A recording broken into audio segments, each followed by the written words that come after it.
जय गुरुदेव, जय माँ गायत्री। सभी को मेरा प्रणाम। आज हम जानेंगे गायत्री मंत्र की फिलॉसफी को। गायत्री मंत्र एक फिलॉसफी है। इसे हम जीवन जीने की कला कह सकते हैं। वह सोचने का एक तरीका है, जीवन यापन करने की एक पद्धति है, समाज के गठन का तरीका है, विश्व की शांति का मूल मंत्र है। अगर हम इसे अपना कर चलेंगे तो हम अच्छी दुनिया की कल्पना कर सकते हैं। अच्छी दुनिया हमें फिर देखने को मिल सकती है, जैसा कि प्राचीन काल में देखने को मिलती थी। गायत्री एक दिव्य ज्ञान है।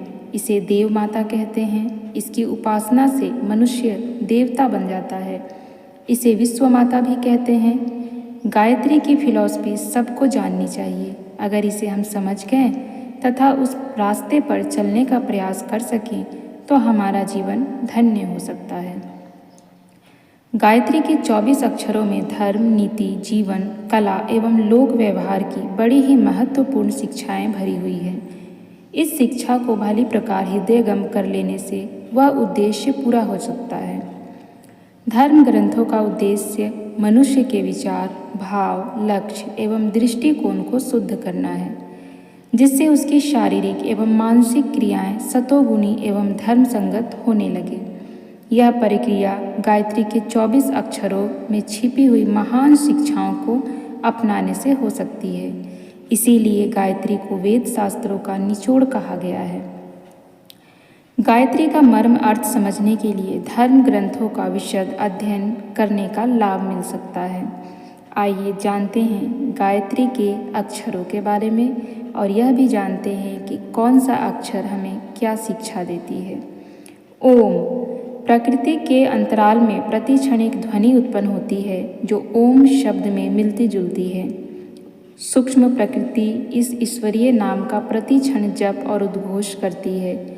इसीलिए यह अकृत्रिम स्वयं घोषित ईश्वरीय नाम सर्वश्रेष्ठ कहा गया है।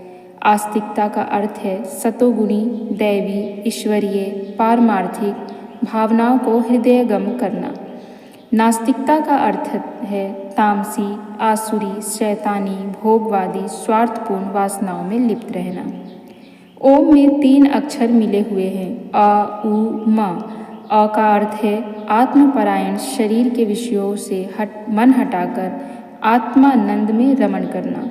उ का अर्थ है उन्नति, अपने को शारीरिक, मानसिक, सामाजिक, आर्थिक, आत्मिक संपत्तियों से संपन्न करना। मा का अर्थ है महानता, क्षुद्रता, संकीर्णता, स्वार्थपरता, इंद्रिय लोलुपता को छोड़कर प्रेम, दया, उदारता, सेवा, त्याग, संयम एवं आदर्श के आधार पर जीवन यापन की व्यवस्था बनाना। इन तीनों अक्षरों में जो शिक्षा है उसे अपनाकर व्यवहारिक रूप से ओम की ईश्वर की उपासना करनी चाहिए। भूः। हम शरीर नहीं प्राण हैं, आत्मा है। शरीर को प्रधानता देना और आत्मा की उपेक्षा करना यह भौतिकवाद है। आत्मा को प्रधानता देना और शरीर की उचित रक्षा करना यह अध्यात्मवाद है। गायत्री कहती है कि हम आत्मा हैं, इसलिए हमारा सर्वोपरि स्वार्थ आत्मपरायणता में है। हमें आत्मवादी बनना चाहिए और आत्मकल्याण, आत्मचिंतन, आत्मोन्नति एवं आत्मगौरव की सबसे अधिक चिंता करनी चाहिए। आत्मकल्याण के लिए, आत्मोन्नति के लिए, आत्मगौरव के लिए प्रयत्नशील रहें और समाज सेवा द्वारा विराट पुरुष विश्व मानव परमात्मा की पूजा करें। भुवः हमें कर्म योग का संदेश देता है, क्योंकि इसी आधार पर समस्त प्रकार के दुखों से छुटकारा पाया जा सकता है। हम बुद्धिमता, दूरदर्शिता और विवेकपूर्ण निर्णय करें कि हमें सत्परिणाम के लिए, जीवन विकास के लिए क्या करना है। जो करना हो उसमें तत्परतापूर्वक जुट जाए। यदि अपना कर्तव्य पालन किया जा रहा है तो असफलता में दुखी या सफलता में हर्षोल्लास होने का कोई कारण नहीं है। फल देने वाली शक्ति दूसरी है। हम तो अपना कर्तव्य पूरा करें। यह भावना अनासक्त योग है। जो इस दृष्टिकोण से सोचता है वह सदा प्रसन्न ही रहता है। दुख या कष्ट में भी उसे अप्रसन्नता का कोई कारण दिखाई नहीं पड़ता। स्वः। मन को अपने में अंदर स्थिर रखो, अपने भीतर दृढ़ रहो। घटनाओं और परिस्थितियों को जल तरंगे समझो। उनमें क्रीड़ा कलोल का आनंद लो। अनुकूल और प्रतिकूल दोनों ही स्थितियों का रसावादन करो, किंतु उनके कारण अपने को उद्विग्न, अस्थिर, असंतुलित मत होने दो। इन हर्ष शोक की बाल क्रीड़ाओं में न उलझे रहकर हमें आत्मपरायण होना चाहिए। स्व को पहचानना चाहिए। आत्मचिंतन, आत्मविश्वास, आत्मगौरव, आत्मनिष्ठा, आत्मसाधन, आत्मोन्नति, आत्मनिर्माण ये वे कार्य हैं जिनमें हमारी इच्छा शक्ति, कल्पना शक्ति व क्रिया शक्ति का उपयोग होना चाहिए, क्योंकि अंदर का मूल केंद्र, उद्गम स्रोत आत्मा ही है। आत्मा स्थित मनुष्य का अंतःस्थल स्वस्थ होने से वह सदा प्रसन्न रहता है। तत्व जीवन और मरण के रहस्य को समझो। भय और आसक्ति रहित होकर जियो और वास्तविकता के सुदृढ़ आधार पर अपनी गतिविधियों का निर्माण करो। यदि हम जीवन के क्षणों का सदुपयोग करें, उसकी हर एक घड़ी को केवल आत्मलाभ के सच्चे स्वार्थ के लिए लगाएं, तो चाहे आज चाहे कल जब भी मृत्यु सामने आएगी, किसी भी प्रकार का पश्चाताप या दुख न करना पड़ेगा। सवितु सूर्य के समान तेजस्वी बनो। सप्त बलों को अपने जीवन रथ में जुटा रखो। अपने भाग्य के, अपनी परिस्थितियों के निर्माता हम स्वयं हैं। अपनी क्षमता के आधार पर अपनी हर एक इच्छा को और आवश्यकताओं को पूरा करने में हम पूर्ण समर्थ हैं। शरीर बल, बुद्धि बल, विद्या बल, धन बल, संगठन बल, चरित्र बल, आत्मबल, ये 7 बल जीवन को प्रकाशित, प्रतिष्ठित, संपन्न और सुस्थिर बनाने के लिए आवश्यक हैं। वरेण्यम, हम अनिष्ट को छोड़कर श्रेष्ठ चिंतन करें, अशुभ चिंतन को त्याग कर शुभ चिंतन करें, जिससे मानसिक कुढ़न और असंतोष से छुटकारा मिले और सर्वत्र हर परिस्थिति में आनंद ही आनंद उपलब्ध हो। किसी मनुष्य की आंतरिक महानता ही उसकी श्रेष्ठता का कारण होती है। हम महान बने, श्रेष्ठ बने, संपत्तिवान बने, पर उसकी आधारशिला भौतिक वस्तुओं पर नहीं, आत्मिक स्थिति पर निर्भर होनी चाहिए। भर्गो, मनुष्य को निष्पाप बनना चाहिए, पापों से सावधान रहना चाहिए, पापों के दुष्परिणाम को देखकर उनसे घृणा करें और निरंतर उनको नष्ट करने के लिए संघर्ष करते रहें। यदि पवित्रता की दिशा में हमारा प्रयत्न जारी रहे तो संसार के समस्त कष्टों एवं भवबंधनों से छूटकर हम जीवन मुक्ति का स्वर्गीय आनंद प्राप्त कर सकते हैं।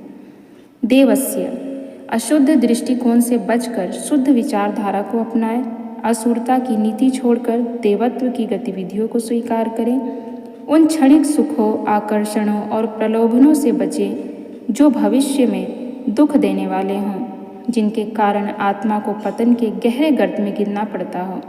गायत्री कहती है कि हम देव तत्व को विकसित करें, देवत्व को प्रोत्साहन दें, दैवी आत्मसंकेतों का अनुसरण करें।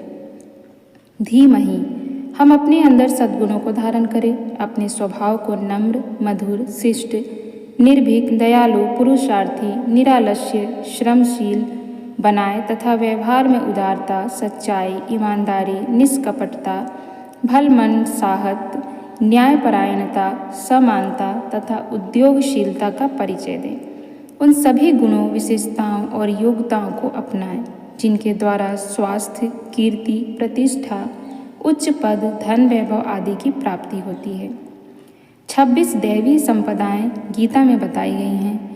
इनको संक्षेप में कहना चाहें तो वे ये हैं: पहला अनुत्तेजना, दूसरा स्वच्छता, तीसरा विचारशीलता, चौथा सहिष्णुता, पांचवा संयम, छठा शक्ति संचय, सातवां उदारता एवं आठवां कर्मपरायणता।